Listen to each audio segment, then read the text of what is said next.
প্রিয় দেশবাসী, আসসালামু আলাইকুম।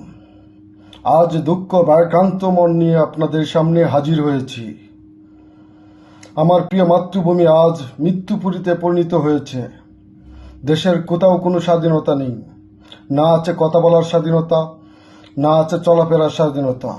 প্রিয় বাংলাদেশের জনগণ আজ এমন এক সময় পার করছে যেখানে নিজের জীবনের কোনো নিরাপত্তা নেই। 1971 সালে মহান মুক্তিযুদ্ধে দেশের সূর্য সন্তানেরা যুবক বয়সে আমাদেরকে দিয়েছিল একটি স্বাধীন দেশ, দিয়েছিল লাল সবুজের পতাকা।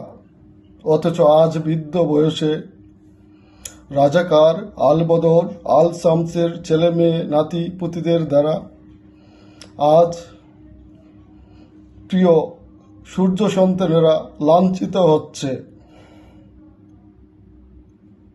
আমি এর তীব্র নিন্দা ও প্রতিবাদ জানাচ্ছি। আমার প্রিয় যুবক ভাইদের কাছে আমার অনুরোধ, আপনারা আসুন, আমরা ঐক্যবদ্ধ হই। আমরা আজ প্রতিশ্রুতি নেই, আমরা আমাদের সূর্য সন্তানদের সম্মান ফিরিয়ে দিয়ে এ দেশকে আবারও শত্রু মুক্ত করব। আমরা যদি না জাগি মা, কেমনে সকাল হবে?